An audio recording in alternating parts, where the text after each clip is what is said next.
ধরো যে একজন প্রেম করছে, এক্সাম্পল দেওয়ার দরকার নেই, ধরো একজন প্রেম করছে, তো প্রেম করার পরে কি হয়েছে যে মেয়ে তাকে ছেড়ে চলে গেছে, মেয়ে তার সাথে প্রতারণা করছে মানে কি এখন মেয়ের বিয়ে হয়ে যেতেছে আর মেয়ে বলতেছে যে আমি দুঃখিত, আমি তোমার সাথে আর কন্টিনিউ করতে পারলাম না, ঠিক আছে। তো মেয়ে ভালো পাত্র পেয়ে গেছে, সুগার ড্যাডি বা বিদেশি পাত্র পেয়ে গেছে এরকম কিছু একটা। তো সেই কাজে কি করব যে ওই ছেলে গিয়া মানে ওই যে লাল শাড়ি পরে মানে বিয়ে করতেছে মেয়েটা, ও ওখানে গিয়ে এসিড মেরে দিল। যদি এটা কিন্তু খুবই খারাপ কাজ, আমি বোঝানোর জন্য বলতেছি, হ্যাঁ এটা কিন্তু আইন খুব কঠিন, মানে অ্যাসিড মারলে।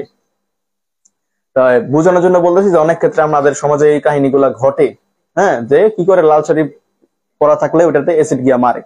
তাহলে অ্যাসিডের পছন্দ কি? লাল। অ্যাসিডের পছন্দ হইতেছে লাল, তাহলে অবশ্যই ক্ষারের পছন্দ কি হইব? নীল। তাহলে এখন তুমি অ্যাসিড দ্রবণের ভিতরে তুমি যেই লিটমাস পেপারকে ডুবাও না কেন, সেটাই কি হইব? লাল হইব। মানে লাল লিটমাস পেপার ডুবাইলে তো লাল হইবই, নীল লিটমাস পেপার ডুবাইলেও লাল বানায় ফেলবো।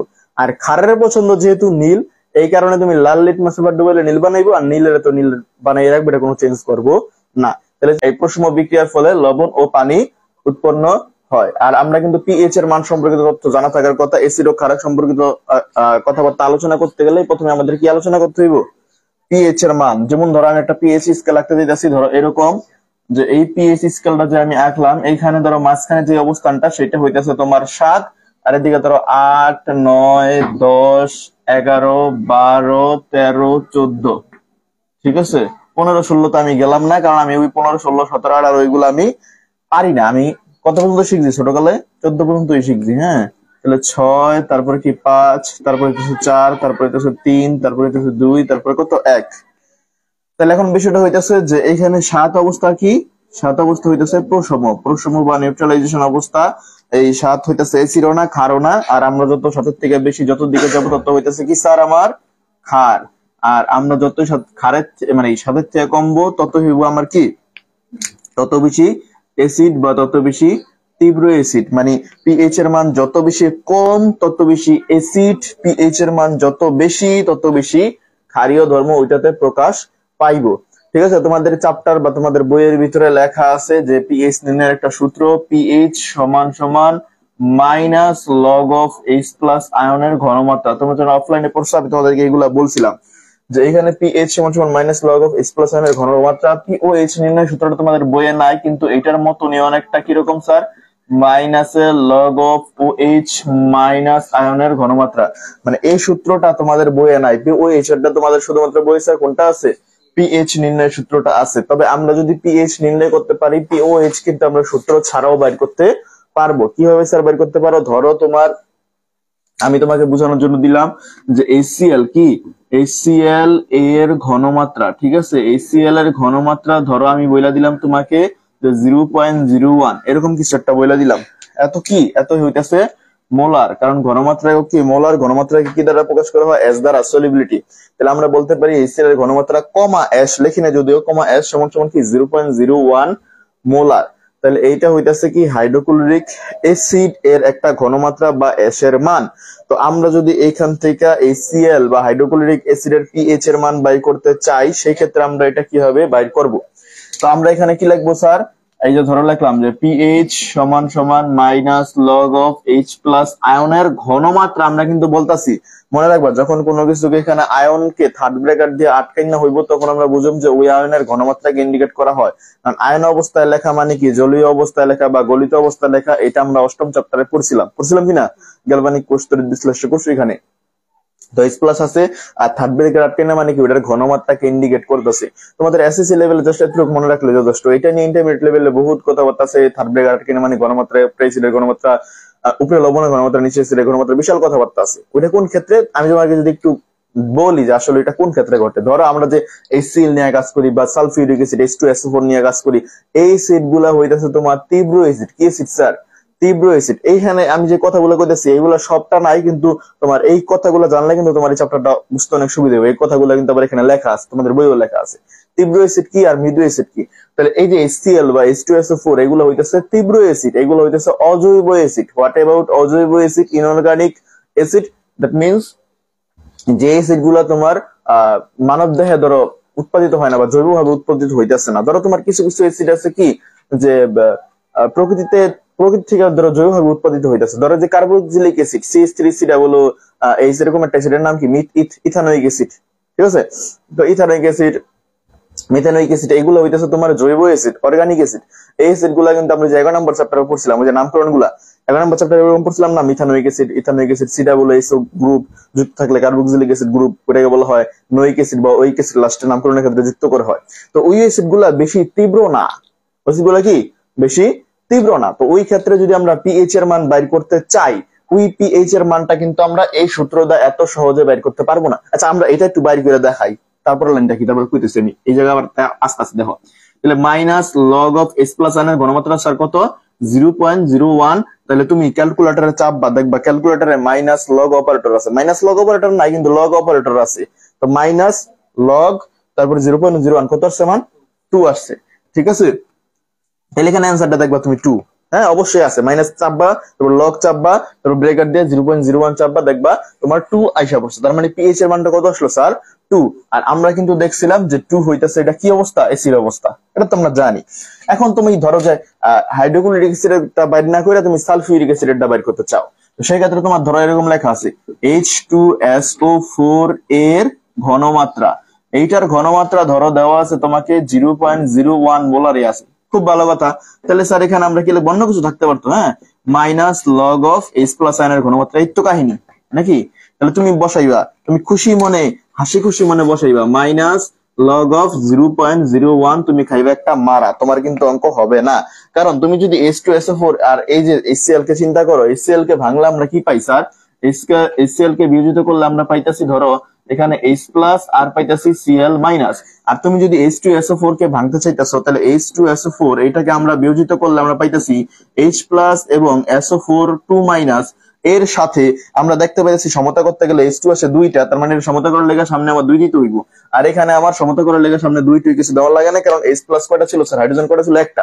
তাহলে এখানে H প্লাস পাইছি একটা, এখানে H প্লাস পাইছি দুইটা, যেহেতু এখানে দুইটা পাইছি এই কারণে এই যে 0.01 এই মানটাকে আমার কি করতে হইব স্যার, 2 দ্বারা গুণ করতে হইব। তাহলে এই মানটাকে আমরা 2 দ্বারা গুণ করুন, ব্র্যাকেট ক্লোজ করুন, লাস্টে গিয়ে যে মান আসে ওই মানটাই আমার কি অ্যান্সার, পিএইচ এর মান, যে যাই আসুক না কেন। তাইলে এখন আমি যেই কথাটা বলতে চাইতেছি যে ধরো তুমি পিএইচ এর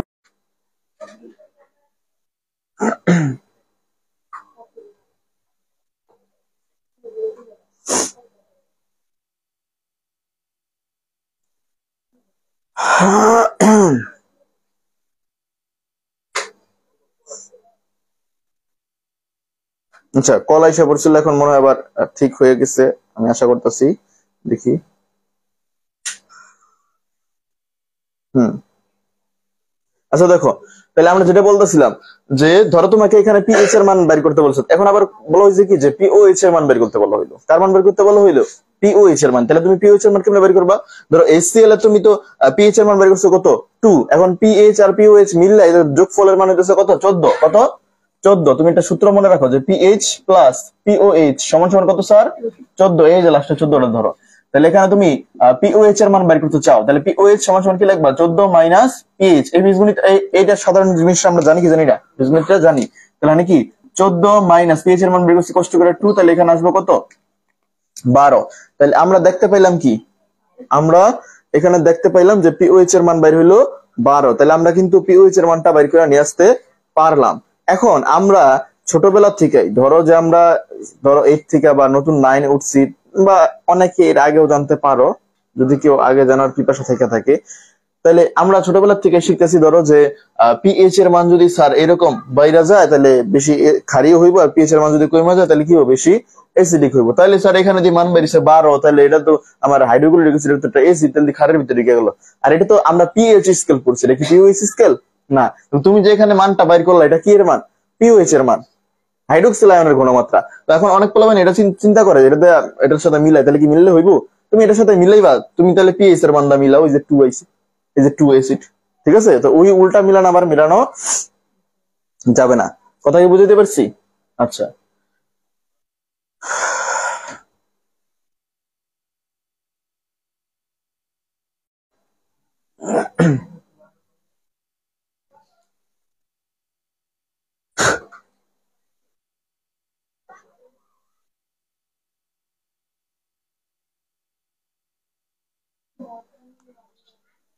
আচ্ছা, তাহলে আমি যে কথাটা বলতে চাইছিলাম, তাহলে এই পিএস পিওএস সম্পর্কিত কথাবার্তা তো আমরা শিখলাম। এখন ধরো, আচ্ছা এই যে সূত্রটা যে আমরা পড়ছি স্যার, ডাইরেক্ট আমি যদি পিওএইচ বের করতে চাই, যদিও তোমাদের এই সূত্রটা লেখা নাই, তারপর আমি তোমাকে যদি বলি, তাহলে তোমাকে একটা ক্ষার দিয়ে দিল, ধরো পটাশিয়াম হাইড্রোক্সাইড। কি দিয়ে দিল? Potassium hydroxide. পটাশিয়াম হাইড্রোক্সাইড কি একটা ক্ষার না? কি লিখলাম আমি? আচ্ছা, পটাশিয়াম হাইড্রোক্সাইড একটা ক্ষার, তাহলে পটাশিয়াম হাইড্রোক্সাইডের ঘনমাত্রা তোমাকে দিয়ে দিয়েছে এরকম একটা ঘনমাত্রা, ধরো 0.01 বা 0.1 বা কোন একটা কিছু ঘনমাত্রা দিয়েছে। তো ওইটার মান আমরা এই সূত্রের ভিতরে ডাইরেক্ট ইউজ করতে পারবো, তাইলে আমরা কি ওই পিওএইচ এর মান ডাইরেক্ট বের করতে পারবো। যদিও তোমাদের পিওএইচ আসার সম্ভাবনা ধরো একদম 99% নাই, আসলে সর্বোচ্চ এটা আসতে পারে, কারণ এই সূত্রটা তোমাদের বইয়ে দেওয়া আছে। তারপরে বলে দিলাম যে কিভাবে তোমার এই ঘনমাত্রা বসে তুমি বের করতে পারবা, আর কিভাবে তুমি মাইনাস করে এই সূত্রের ভিতরে বসাইয়া পিএইচ বা পিওএইচ এর মান বের করতে পারবা। ঠিক আছে, তোমাদের এই সূত্রটা আছে, আর এই সূত্রটা আছে, এই সূত্রটা নাই। আচ্ছা গেল। তাহলে আমি যেটা বলতে চাইছিলাম, তীব্র অ্যাসিড আর কি মৃদু অ্যাসিড। তাহলে তীব্র অ্যাসিডের তীব্র অ্যাসিডের যে পিএইচ এর মানটা বা পিওএইচ এর মান, তীব্র অ্যাসিড হোক বা তীব্র ক্ষার হোক, এগুলার পিএইচ এর মান, পিএইচ এর মান আর হইতাছে পিওএইচ এর মান ডাইরেক্ট বের করা যাবে। ঠিক আছে, এগুলোর মান কি করে যাবো? ডাইরেক্ট বের করা যাবো। ডাইরেক্ট বের করা যাবো বলতে আমি বুঝতে চাচ্ছি, তোমার এই ডাইরেক্ট সূত্র দিয়ে তুমি সহজেই বের করতে পারতেছো। মনোযোগ, এই সূত্রটা ইউজ করে আমরা সহজে এই মানগুলা বের করে নিয়ে আসতে পারতেছি। কিন্তু তুমি যদি এগুলা মৃদু অ্যাসিড হইতো, যেমন যে মিথানোয়িক অ্যাসিড, ইথানোয়িক অ্যাসিড, এই সকল অ্যাসিড যদি হইতো, জৈব অ্যাসিড যদি হইতো, কার্বক্সিলিক গ্রুপ সংযুক্ত যদি অ্যাসিড হইতো, ওই মৃদু অ্যাসিড গুলার আমরা পিএইচ এর মান বা পিওএইচ এর মান আমরা সহজেই এই সূত্র দিয়ে বাইর করতে পারি না। সেই ক্ষেত্রে আমরা কি করি? সেই ক্ষেত্রে আমরা অন্য একটা সূত্র ইউজ করে করি, যেটা তোমাদের এসএসসি লেভেলে নাই। তবে তোমরা এটা শিখে রাখো যে তোমাদের যেগুলো তীব্র অ্যাসিড বা তীব্র ক্ষার, এগুলোর ক্ষেত্রে আমরা সহজে বের করতে পারি, নাইলে আমার বিশাল জটিলতা আছে। আচ্ছা, তারপরে কথা হইতেছে স্যার তীব্র অ্যাসিড বিষয়টা কি আর মৃদু অ্যাসিড বিষয়টা কি। আমি তোমাকে যদি বলি যে আমরা তো জানি যে অ্যাসিডকে ভাঙলে, অ্যাসিডকে বিয়োজিত করলে কি হয়? H+ উৎপন্ন হয়। আর ক্ষারকে ভাঙলে কি উৎপন্ন হয় স্যার? OH- উৎপন্ন হয়। এটা হচ্ছে অম্ল ক্ষার সম্বলিত একটা আয়নিক মতবাদ বা আরহেনিয়াসের মতবাদ। ঠিক আছে, তোমাদের হয়তো ভাই আরহেনিয়াসের কথাটাও লেখা নাই, যে আরহেনিয়াসের আয়নিক মতবাদ এগুলা লেখা নাই। হ্যাঁ, তোমাদের এই অ্যাসিড ক্ষার সম্পর্কিত 3টা মতবাদ আছে। আয়নিক আরহেনিয়াসের আয়নিক মতবাদ, তারপর ব্রোনিস্টেড-লাউরির প্রোটনীয় মতবাদ, তারপর লুইসের ইলেকট্রনীয় মতবাদ। যে অ্যাসিড আর ক্ষারকে চিহ্নিত করার জন্য 3 ধরনের মতবাদ আছে, কিন্তু তোমাদের এই ধরনের কোনো কথাবার্তাই নাই। তোমাদের শুধুমাত্র কি আছে যে H+ হইলেই কি হইব? অ্যাসিড, আর OH- হইলেই কি হইব? ক্ষার। কি মনে রাখবা? জাস্ট H+ হইলেই অ্যাসিড আর OH- হইলেই ক্ষার। ওইটা হচ্ছে আরহেনিয়াসের যে আয়নিক মতবাদ, যে আয়ন H+ হইলে, H+ আয়ন হইলেই অ্যাসিড আর OH- আয়ন হইলেই কি? ক্ষার। তাহলে আমি যেটা বলতেছিলাম যে তীব্র অ্যাসিড কারে চিনুম স্যার? যে সকল অ্যাসিড গুলা বিয়োজিত হয়ে যাবে ডাইরেক্ট, ধরো তোমার দ্রুত বিয়োজিত হয়ে গেলে একেবারে পুরোপুরি ভাবে H+ আর OH- উৎপন্ন হইব, সেগুলো হইতেছে কি? তীব্র অ্যাসিড। এই যেগুলা তীব্র বা তাড়াতাড়ি বিয়োজিত হইব না, 100% ধরো বিয়োজিত হইলো না, আস্তে আস্তে অল্প অল্প করে বিয়োজিত হইলো বা আংশিক বিয়োজিত হইলো, ওইগুলাকে বলা হইব মৃদু অ্যাসিড বা মৃদু ক্ষার। ধরো তোমার একটা বন্ধুকে তুমি টাকা পয়সা দিলা, আমি আগেও মনে হয় এরকম এক্সাম্পল দিয়েছিলাম। তো তোমার বন্ধুকে, এক বন্ধুকে তুমি 100 টাকা দিলা, তো এক বন্ধু করলো কি 100 টাকা ধরো যে 2 মিনিটের ভিতরে ফিনিশ।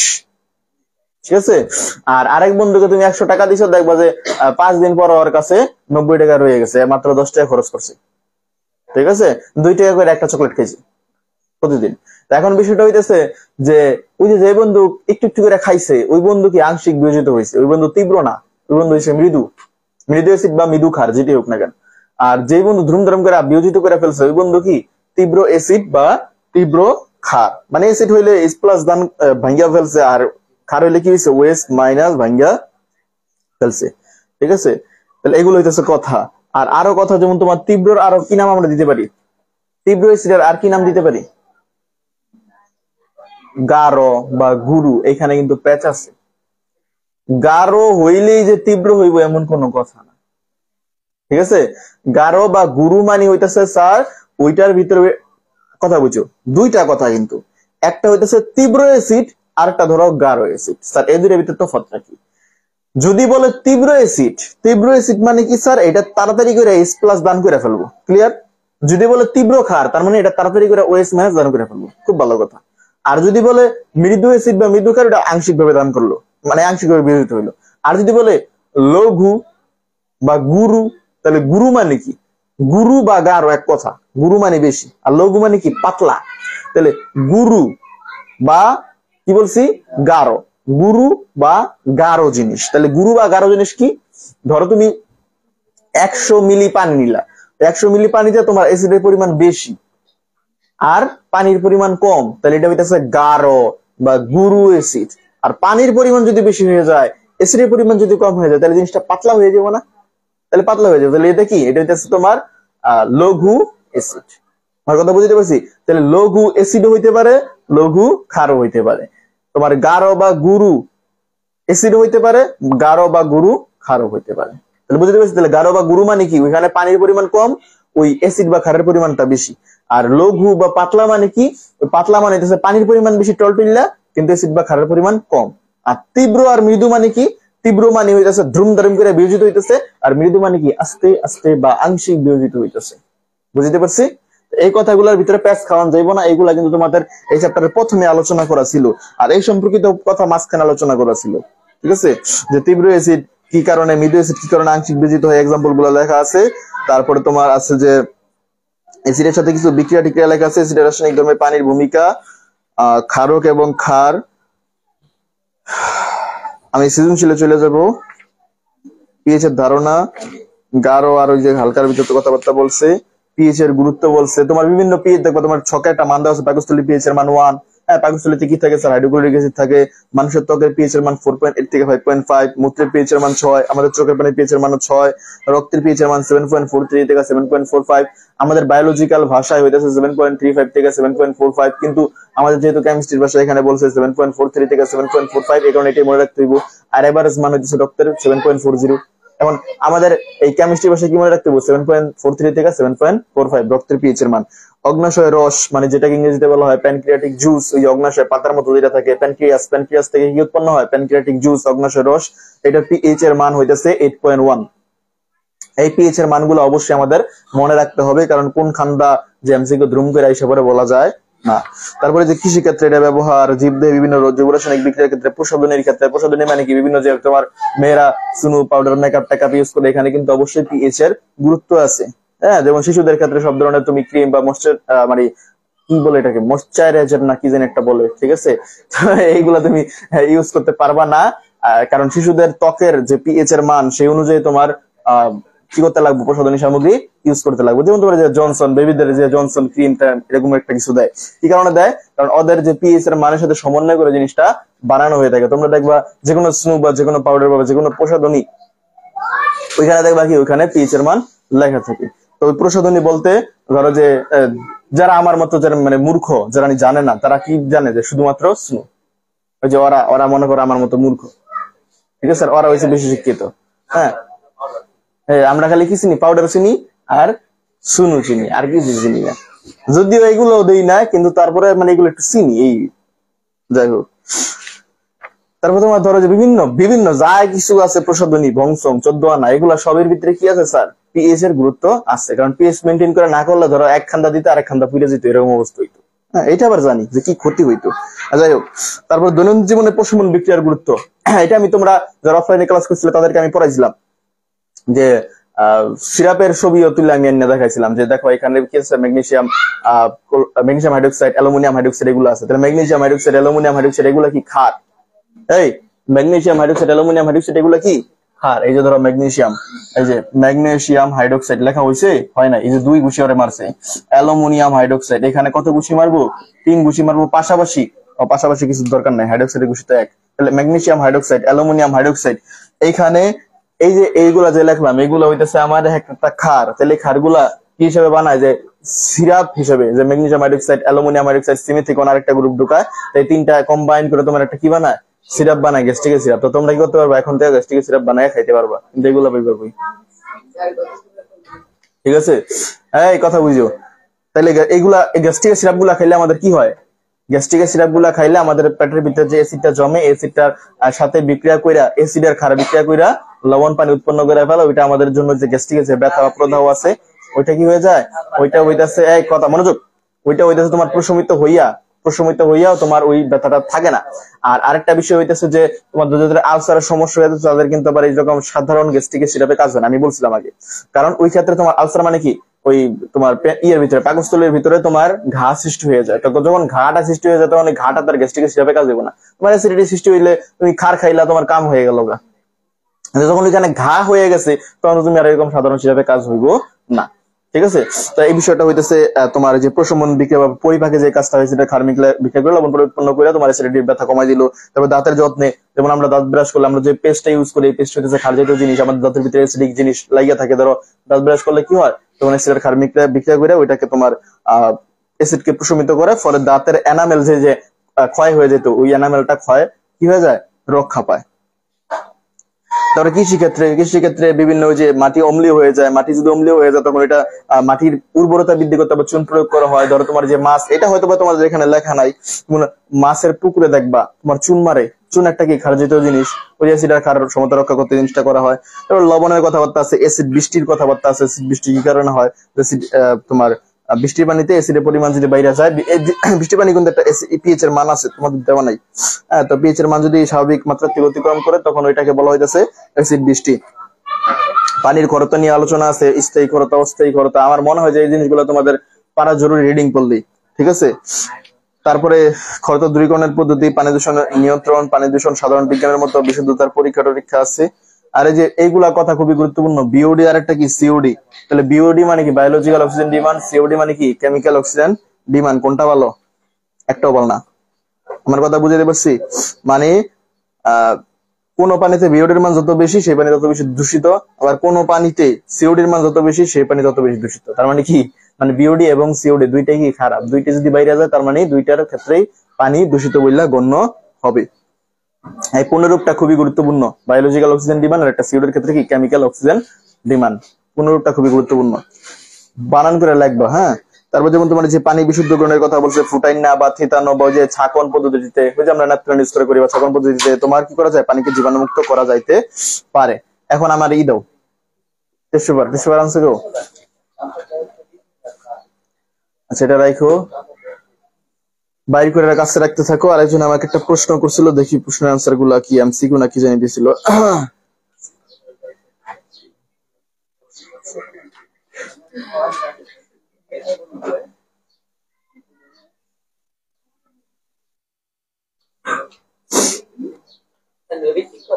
হুম,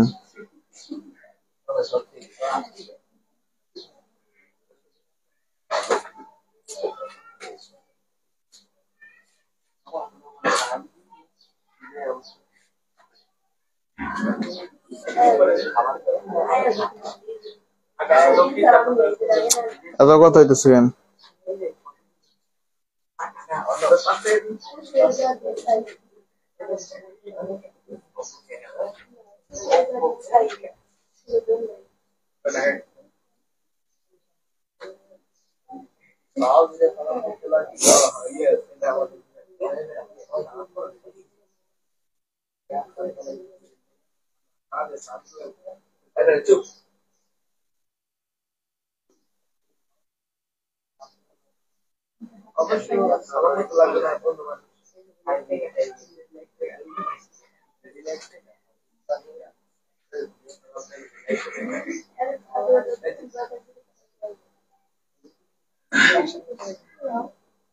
আচ্ছা, নেটের অনেক স্লো কাজ করতেছে, তারপরে একটা দেখা যাচ্ছে ছবিটা একটু কোন রকম আসছে, দেখি আমি।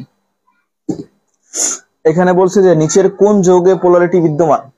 পোলারিটি মানে কি স্যার? পোলারিটি মানে হইতেছে যে তোমার প্লাস মাইনাসের থাকে। যে পোল মানে কি? পোল মানে হইতেছে প্রান্ত সৃষ্টি হয়। হ্যাঁ, পোল মানে কি? পোল মানে হইতেছে যেখানে প্রান্ত সৃষ্টি হয়। আমরা কিন্তু পোলারিটি নিয়ে আলোচনা করছিলাম যে পোলার সমযোজী যৌগ কাদেরকে বলে, বলছিলাম না? একটা হইতেছে সমযোজী যৌগ, মানে যেটার ভিতরে কোনো প্লাস মাইনাস সৃষ্টি হওয়ার কথা না। আরেকটা হইতেছে আয়নিক যৌগ, মানে যেটার ভিতরে কি প্লাস মাইনাস সৃষ্টি হয়। আর পোলার সমযোজী যৌগ মানে কি, যেটা বললাম যে সমযোজী যৌগের ভিতরে শেয়ার করে রাখা, এখানে কোনো প্লাস মাইনাস সৃষ্টি হওয়ার কথা না, কিন্তু তারপর যদি অধিক তড়িৎ ঋণাত্মক মৌল ওইখানে যুক্ত হয়ে যায় তখন কি হয়, তখন এখানে আংশিক ভাবে প্লাস এবং আংশিক ভাবে মাইনাস প্রান্ত সৃষ্টি হইয়া তখন ওই যৌগটা কি হয়, পোলার যৌগ হয়। তাহলে পোলারিটি বিদ্যমান কোন সকল যৌগে, যে সকল যৌগ পোলার যৌগ, ওই সকল যৌগের ভিতরে পোলারিটি বিদ্যমান থাকতে পারে। তাহলে যেমন এখানে প্রশ্ন বলছে নিচের কোন যৌগে পোলারিটি বিদ্যমান। এখানে চারটা অপশন দেওয়া আছে, ঠিক আছে। আমি অপশনগুলো একটু লিখি। PCl3, CH4, CO2, phosphorus trichloride, CH4 that means methane. তারপর কি আছে স্যার? ক্যালসিয়াম ক্লোরাইড মনে হয়, হ্যাঁ ক্যালসিয়াম ক্লোরাইড। আরেকটা তোমার দেওয়া আছে, না এটা ক্যালসিয়াম ক্লোরাইড না, এটা ছিল কার্বন ডাইঅক্সাইড। তোমার এখানে ছিল কার্বন ডাইঅক্সাইড, হ্যাঁ কার্বন ডাইঅক্সাইড ছিল।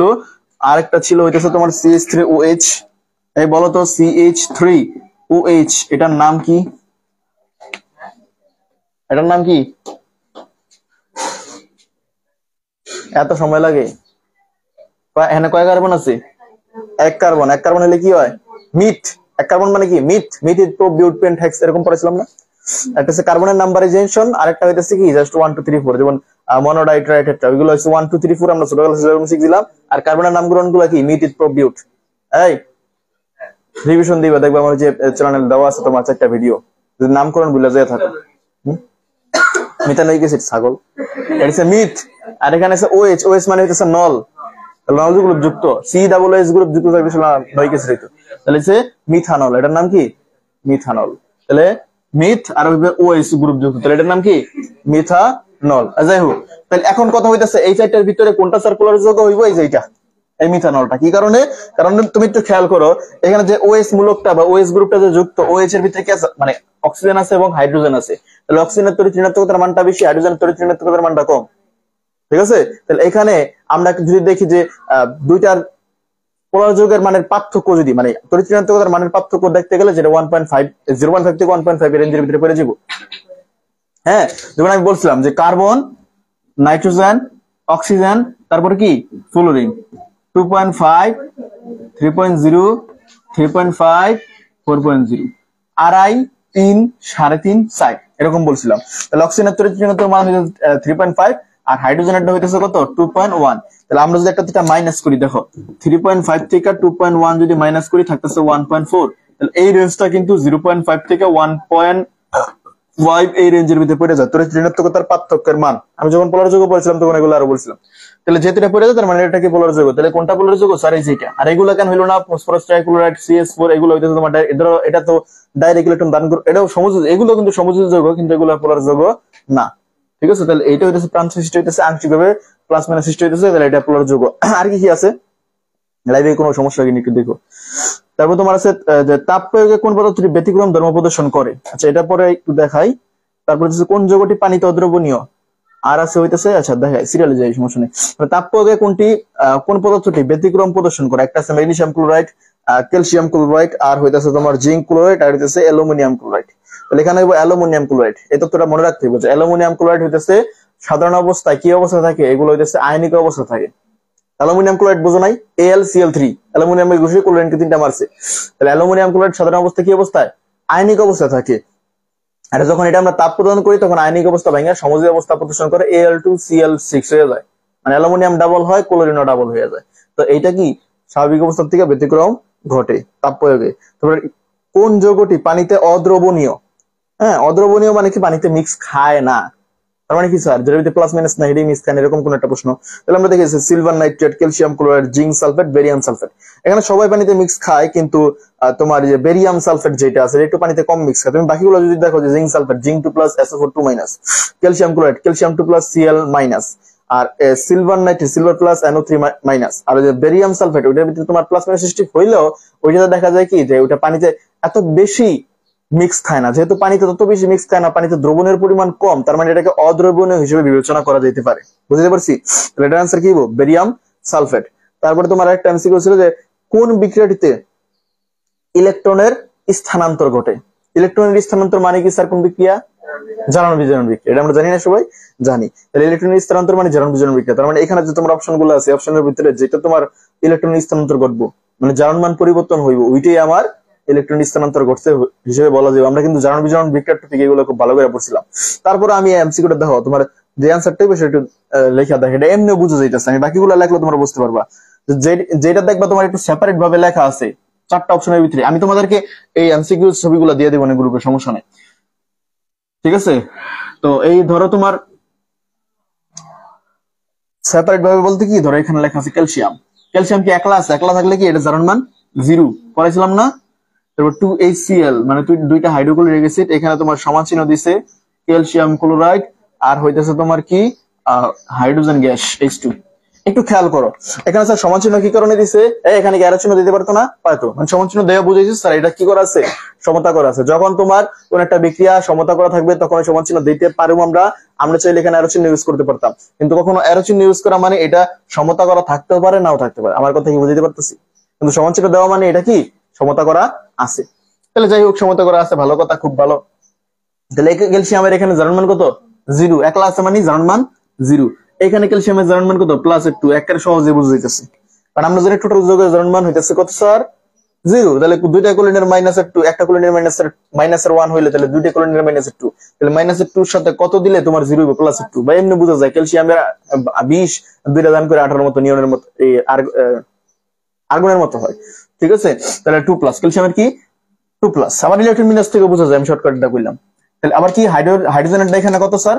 +1। আর ক্লোরিনেরটা কত? -1। এখানে ক্লোরিনে তুমি লেখা রাখতে পারো -1। এখানে হাইড্রোজেন একলা আছে, সিঙ্গেল আছে, সিঙ্গেল থাকলে এটা জারণ মান কত? 0। তাহলে ক্যালসিয়াম 0 থেকে কত হইছে স্যার? 2+ হইছে। এখানে হাইড্রোজেন প্লাস মানে 1+ এর থেকে কত হইছে? 0 হইছে।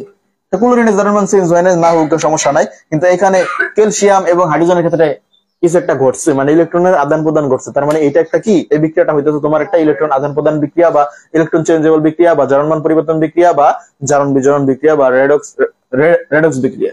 ঠিক আছে, রিডাকশন আরেকটা কি অক্সিডেশন।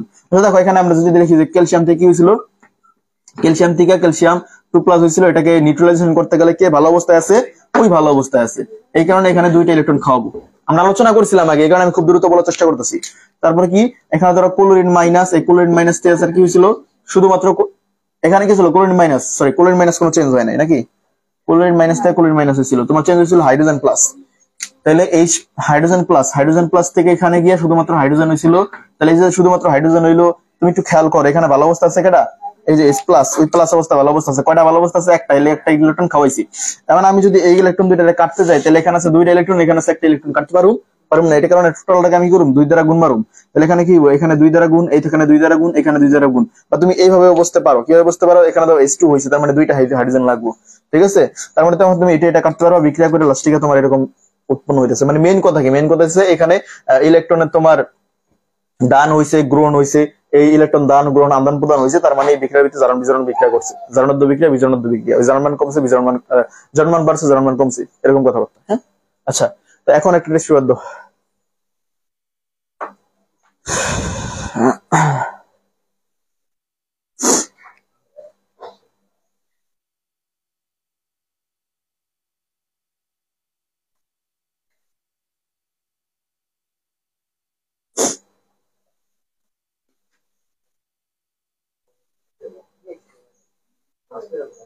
আচ্ছা,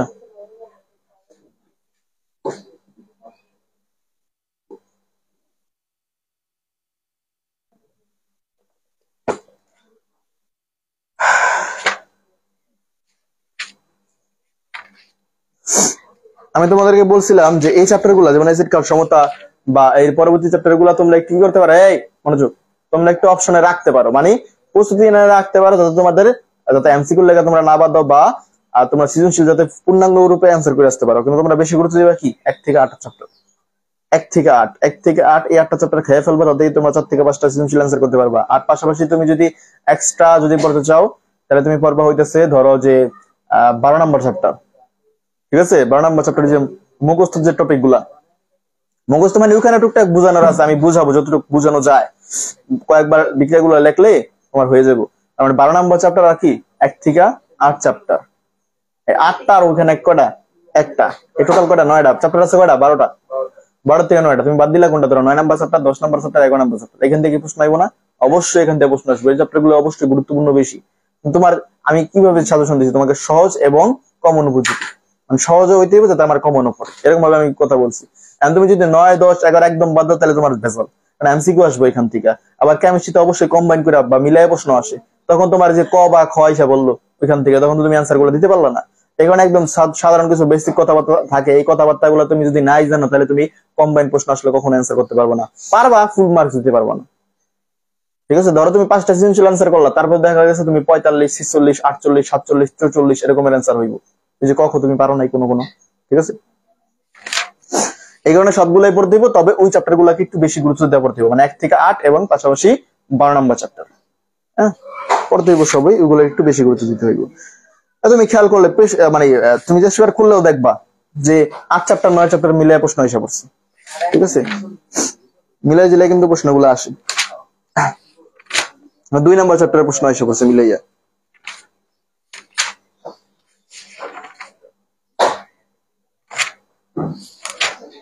অ্যাসিড বৃষ্টি সম্পর্কিত একটা প্রশ্ন আসছে, আমি দেখতে পাইতেছি।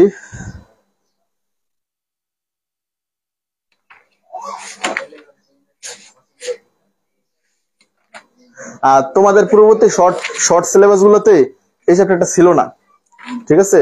মানে শুধুমাত্র 24 সালে তো ফুল সিলেবাস ছিল, তোমাদের আগের বেচ সিনিয়র বেচ যারা ওদের ফুল সিলেবাস ছিল, আর তোমাদের ফুল সিলেবাস, আর তোমাদের এক বেচ জুনিয়র যারা তাদের আবার শর্ট সিলেবাস, ঠিক আছে?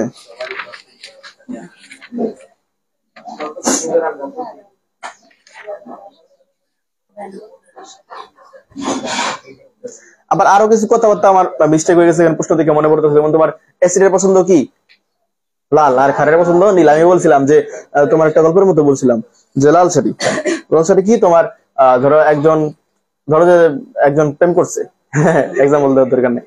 ধরো একজন প্রেম করছে, তো প্রেম করার পরে কি হয়েছে যে মেয়ে তাকে শেখাতে চলে গেছে, মেয়ে তার সাথে প্রতারণা করছে মানে কি এখন মেয়ের বিয়ে হয়ে যেতেছে, আর মেয়ে বলতেছে যে আমি দুঃখিত, আমি তোমার সাথে আর কন্টিনিউ করতে পারলাম না, ঠিক আছে? তো মেয়ে ভালো পাত্র পেয়ে গেছে, সুগার ড্যাডি বা বিদেশি পাত্র পেয়ে গেছে এরকম কিছু একটা। তো সেই কাজে কি করব যে ওই ছেলে গিয়া মানে ওই যে লাল শাড়ি পরে মানে বিয়ে করতেছে মেয়েটা, ওখানে গিয়ে এসিড মেরে দিল। যদি এটা কিন্তু খুবই খারাপ কথা, আমি বোঝানোর জন্য বলতেছি। হ্যাঁ, এটা কিন্তু আইন খুব কঠিন, মানে এসিড মারলে। তাই বোঝানোর জন্য বলতেছি যে অনেক ক্ষেত্রে আমাদের সমাজে এই কাহিনীগুলা ঘটে। হ্যাঁ, যে কি করে লাল শাড়ি পরা থাকলে ওটাতে এসিড গিয়া মারে। তাহলে এসিডের পছন্দ কি? লাল। এসিডের পছন্দ হইতেছে লাল, তাহলে অবশ্যই ক্ষারের পছন্দ কি হইব? নীল। তাহলে এখন তুমি এসিড দ্রবণের ভিতরে তুমি যেই লিটমাস পেপারকে ডুবাও না কেন, সেটাই কি হইব?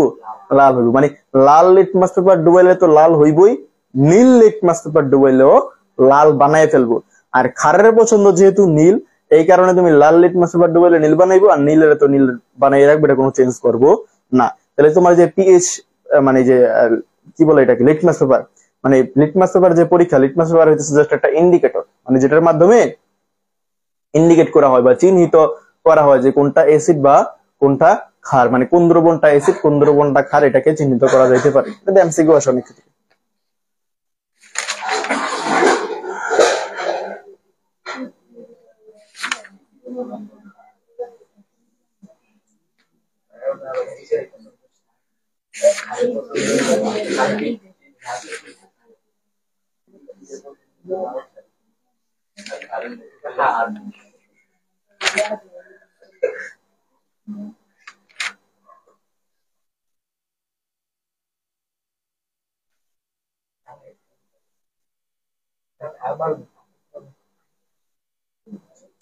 ধরো তোমার কুমিল্লা বোর্ড বিষয়ের একটা প্রশ্ন, অ্যালুমিনিয়াম ক্লোরাইড আর পানি, ঠিক আছে?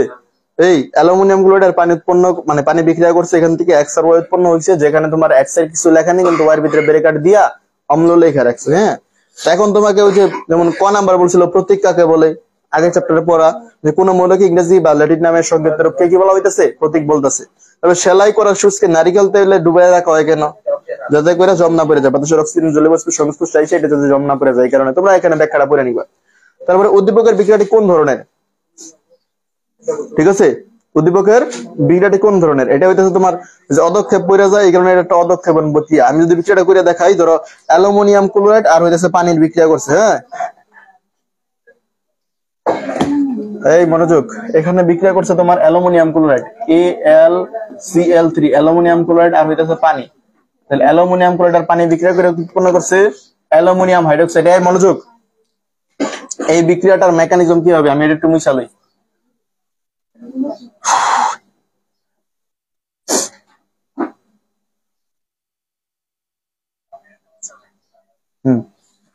দেখো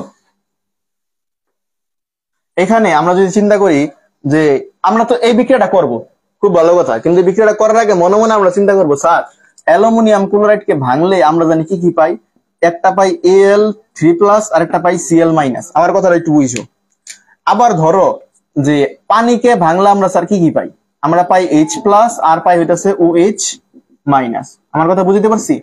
তো এরকম এখন তুমি চিন্তা করো যে এখানকার প্লাস পার্টটা কে আছে স্যার? অ্যালুমিনিয়াম 3+, এখানে মাইনাস পার্ট কে আছে? OH-। তাহলে এই যে অ্যালুমিনিয়াম আর এই যে OH একত্রে চলে দিব। আমার কথা বুঝতে পারছি? একত্রে আপাতত গেল, যাওয়ার পরে চিন্তা করবো এবার ঘুষে ঘুষে করবো, মানে একজনের ঘুষি আরেকজনের মারবো। তাহলে অ্যালুমিনিয়ামের ঘুষি 3 মারলো এই যে, আর এই যে হাইড্রোক্সাইডের ঘুষি 1 আর লেখার দরকার নাই। আবার প্লাস তুমি দিলা, দেওয়ার পরে তোমার এখানে বাকি আছে কে স্যার, এই যে এইচ প্লাস আছে আর সিএল মাইনাস আছে, মানে এখানে প্লাস আর এখানকার কি মাইনাস, তাহলে প্লাস আর মাইনাস মিললে যে এইচ আর সিএল পাশাপাশি আসলো, পাশাপাশি আসার পরে এবার ঘুষি ঘুষি করবে, হাইড্রোজেনের ঘুষি এক ক্লোরিনকে মারলো, ক্লোরিনের এক ঘুষি ওরে মারলো, এক লেখা লাগে না। তাহলে আমি কি পাইলাম, অ্যালুমিনিয়াম হাইড্রোক্সাইড পেলাম, আর একটা পেলাম হাইড্রোক্লোরিক অ্যাসিড। ওই যে দেখো এখানে কিন্তু এই কারণে ব্রেকেটে অ্যাসিড লেখা ছিল, হ্যাঁ, বা অম্ল লেখা ছিল, অ্যাসিড না, অম্ল আর অ্যাসিড একই কথা। তাহলে এখন কথা হইতেছে যে এই বিক্রিয়ার ভিতরে তোমার যে অ্যালুমিনিয়াম হাইড্রোক্সাইড এটা কি হচ্ছে, যে অধ্যক্ষেপ পদার্থ, সেটা সলিড অবস্থা লাগবে, যে ব্রেকেট সলিড অবস্থা দিয়ে এখানে অ্যারো চিহ্ন নিচের দিকে দিয়ে দিবা, অ্যারো চিহ্ন নিচের দিকে দেওয়া মানে কি অধ্যক্ষেপ পদার্থ, আর এরকম উপরের দিকে দেওয়া মানে কি বাষ্প হইয়া আকাশে উড়ে যাইতেছে ডাটা। তাহলে এটা একটা কি বিক্রিয়া, এটা অধঃক্ষেপণ বিক্রিয়া তুমি বলতে পারো, ঠিক আছে। আর পানি বিশ্লেষণও বলা যেতে পারে, কারণ পানি দিয়ে এটাকে বিশ্লেষিত করা হয়েছে, হ্যাঁ, বা এটাকে বলা যেতে পারে যে আর্দ্র বিশ্লেষণ বিক্রিয়া, হ্যাঁ, পানি দিয়ে করলে। আর্দ্র মানে কি জানো? তাহলে তোমার ঘ নাম্বার বলছিল এক্স ও ওয়াই যৌগদ্বয় পরস্পর বিপরীত দ্রবী ব্যাখ্যা করো। অবশ্যই এক্স ও ওয়াই পরস্পর বিপরীত দ্রবী, মানে একটা হইতেছে কি লবণ, বা এটা তুমি বলতে পারো যে এসিড আর ক্ষার বিক্রিয়া করে কি উৎপন্ন করছে, লবণ পানি উৎপন্ন করছে, এরকম কিছু একটা। তাহলে লবণ পানি উৎপন্ন করছে, তাহলে এটা কি একটা বিপরীত ধর্মী, ঠিক আছে। এটা জাস্ট বিক্রিয়া আবার নতুন করে কইরা উঠিরা এভাবে দেখাইছে, এটা ক্ষারক, এটা হইতেছে তোমার এসিড, লবণ, এগুলা। এখানে অধিকাংশ প্রশ্নই তোমার দু একটা প্রশ্ন আছে চ্যাপ্টারের থেকে, আর অনেক প্রশ্ন কি কম্বাইন করে আসছে। কি হইছে, কি থ্রি হইব না, প্রশ্ন থাকলে বলো।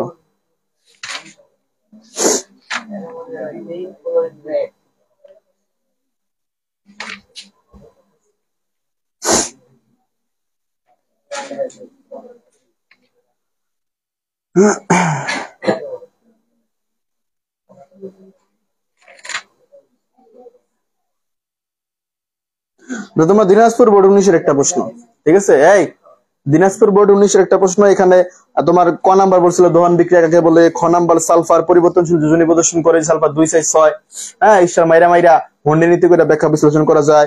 তারপর 1 নং পাত্রের দ্রবণের ঘনমাত্রা নির্ণয় করো, W = SDM সূত্র দ্বারা করা যাইব। কিন্তু আমার এখানে ঘ নাম্বার প্রশ্নটা হচ্ছে এই চ্যাপ্টারের প্রশ্ন, আমি এই কারণে শুধুমাত্র ঘ নাম্বার নিয়ে আলোচনা করতে চাই। ঘ নাম্বার বলছে যে 1 নং ও 2 নং পাত্রের বিক্রিয়াদ্বয়ের বিক্রিয়া উৎপন্ন গ্যাসটি জলীয় দ্রবণের প্রকৃতি বিশ্লেষণ করো, ঠিক আছে। 1 নং পাত্রে লেখা ছিল সোডিয়াম হাইড্রোজেন কার্বনেট, আর 2 নং পাত্রে ছিল তোমার কি HCl বা হাইড্রোজেন হাইড্রোক্লোরিক অ্যাসিড। তো এখানে তোমার জলীয় দ্রবণটা কি, আমরা যদি এখানে দেখি যে তোমার সোডিয়াম হাইড্রোজেন কার্বনেট, একটা হইতেছে তোমার সোডিয়াম হাইড্রোজেন কার্বনেট, আরেকটা হইতেছে হাইড্রোক্লোরিক অ্যাসিড। সেটা মুইছা দিই। ঘ নাম্বার তোমার এই ঘ নাম্বারে ঘনমাত্রা বাইর করতে বলছিল, এটা 6 নাম্বার চ্যাপ্টারে পড়া। W = SBM / 1000, ওখান থেকে বীজগণিত ক্যালকুলেট কইরা আমরা S এর মান বাইর করুম, ঠিক আছে। আর ওইখানে তোমার খ নাম্বারে কি জানি বলছিল যে সালফারের যে পরিবর্তনশীল যোজনী প্রদর্শন করে, সালফারের ক্ষেত্রে ফাঁকা ডি অরবিটাল থাকে, এই কারণে একটা একটা কইরা ইলেকট্রন অযুগ্ম বা বিজোড় হইয়া সামনের দিকে চলে যায়, তখন ওইটার 2 হয়, তারপর তোমার 4 হয়, আর একটা কি হয় 6 হয়, যেটা হইতেছে তোমার হন্ডের নীতির মাধ্যমে বিশ্লেষণ ব্যাখ্যা করা যায়। সর্বাধিক সংখ্যক অযুগ্ম বা বিজোড় অবস্থা থাকতে চায়, হুন্ডের নীতি মানে হুন্ডার নীতি। আর এখানে আছে তোমার এই চ্যাপ্টারের যে প্রশ্নটা, sodium hydrogen carbonate, sodium hydrogen carbonate এরকম হইতো নাকি, আর সোডিয়াম হাইড্রোজেন কার্বনেট আর ছিল তোমার হাইড্রোক্লোরিক অ্যাসিড। তাহলে এই দুটা বিক্রিয়া করে কি হইব, এটা কিন্তু প্রচুর তোমার একটা বহুল প্রচলিত বিক্রিয়া, যে সোডিয়াম এই ক্লোরিনের সাথে বিক্রিয়া করলো, সোডিয়াম এখানে আছে প্লাস পার্ট আর এখানে ক্লোরিন আছে মাইনাস পার্ট, তাহলে কি হইলো সোডিয়াম ক্লোরাইড। আর কি হইলো তোমার কার্বন ডাই অক্সাইড, আর কি হইব পানি, লবণ পানি, বাকি থাকবো কার্বন ডাই অক্সাইড। কারণ তুমি একটু খেয়াল করো, এখানে সোডিয়াম তো ক্লোরিনকে নিয়ে চলে গেছে, সোডিয়াম ক্লোরাইড হয়েছে, মানে সোডিয়ামের গুছিয়ে এক আর গুছিয়ে এক মারা লাগে নাই। আর তোমার এখানে ছিল ধরো H+, এই যে HCl কে বাংলা H+ আর Cl- পাই আমরা, তো H+ আর এখানকার ধরো যে তোমার H, এখানে ধরো আছে হাইড্রোক্সাইড আয়নকে নিয়ে পানি উৎপন্ন করছে, তারপরে তোমার যে একটা কার্বন বা ওই দুইটা অক্সিজেন রয়ে যায়, এই কার্বন আর দুইটা অক্সিজেন মিলে কার্বন ডাই অক্সাইড বানাইছে, ঠিক আছে। তো প্রশ্নটা কি বলছে যে তাইলে আমরা কি পাইলাম, এখানে তো ওরা ব্যাখ্যাটা কি লিখছে, বিক্রিয়াটিতে কার্বন ডাই অক্সাইড গ্যাস উৎপন্ন হয়, কার্বন ডাই অক্সাইডের জলীয় দ্রবণ প্রকৃতি অম্লীয়, ঠিক আছে। কার্বন ডাই অক্সাইডের জলীয় দ্রবণ প্রকৃতি হইতেছে অম্লীয়, কারণ কার্বন ডাই অক্সাইড যদি আমরা পানির সাথে বিক্রিয়া করি তাহলে এটা হইতেছে হাইড্রোজেন কার্বনেট উৎপন্ন করতেছে। ধরো আমরা যদি পানির সাথে কার্বন ডাই অক্সাইড কে আমরা কি করলাম পানির সাথে বিক্রিয়া করলাম, তাহলে এটা হচ্ছে H2CO3, হ্যাঁ, হাইড্রোজেন কার্বনেট। তো এই হাইড্রোজেন কার্বনেট কে ভাঙলে আমরা কি পাই, ধরো এইটাকে নিয়ে আসছি, এই যে H2 CO3 হাইড্রোজেন কার্বনেটকে বাংলা আমরা পাইতেছি H+ আর কি CO3 মাইনাস। তাহলে এখন তুমি একটু চিন্তা করো যে আমরা যদি সমতা করে দেখাইছি যে হাইড্রোজেন ছিল দুইটা, তাহলে এটা দুইটা কই দেবো, এখানে দেওয়ার অধিকার আছে? একটু আগে করছিলাম আমরা, দুই সামনে দিতে হইব। তাহলে এখন যেহেতু এখানে এটাকে ভাঙ্গিয়া আমরা কি পাইছি স্যার, H+ আয়ন পাইছি, তার মানে এটা কি অবশ্যই অ্যাসিড ছিল। তাহলে এই দ্রবণের প্রকৃতি কি অ্যাসিড। তাহলে এটা আমরা এইভাবে প্রমাণ করতে পারি। আবার ধরো ওই যে ওরা আবার আরেকটা জিনিস দেখাইছে যে H+ এর সাথে লাল লিটমাস বা নীল লিটমাস পেপার অ্যারো চিহ্ন দিয়ে ওরা হয়তো বা নীলে দিছে, নীলের কালার পরিবর্তন হলো এটাকে লাল হয়েছে, এরকম বলা যায়। যে তোমার বলছে যে H+ এর সাথে এখানে কারা যোগ করছে, নীল লিটমাস, আমি সংক্ষেপে লিখলাম, হ্যাঁ, নীল লিটমাসকে যোগ করছে, অ্যারো চিহ্ন মাইরা এখানে লেখছে কি হয়ে গেছে, এটাকে লাল লিটমাসে বানায় ফেলছে। কি কারণে? কারণ এই যে ধরো H+ মানে তো অ্যাসিড, তাহলে অ্যাসিডের দ্রবণের ভিতরে তুমি নীলকে ডুবাইলে নীলকে লাস্টে কি করবো, লাল বানায় ফেলবো, কারণ অ্যাসিডের পছন্দ হইতেছে লাল। তো এভাবে প্রমাণ করছে। এটা কিন্তু এইখানেও প্রমাণ হয়ে গেছে যে H+ পাইছি মানে এটা কি অ্যাসিড, কিন্তু এখানে করছে কি ওই নীলের ভিতরে নীল লিটমাস ডুবাইছে ওই দ্রবণের ভিতরে, তারপর লাস্টে গিয়ে তোমার দ্রবণটা কি পেয়ে গেছে, দ্রবণটা পায় নাই, মানে লিটমাস পেপার নীলটা লাল হয়ে গেছে। হ্যাঁ, তার মানে এটা কি ছিল, তোমার অ্যাসিড ছিল। তো এরকম ভাবে তোমরা সৃজনশীল গুলো প্র্যাকটিস করো। আর আগামী ক্লাসে হইতেছে তোমাদের কি লেকচার 34, ওইখানে চ্যাপ্টার 10 করানো হবে। হ্যাঁ, এটা একটু বাসার থেকে একটু দেখে আইসো চ্যাপ্টার 10টা।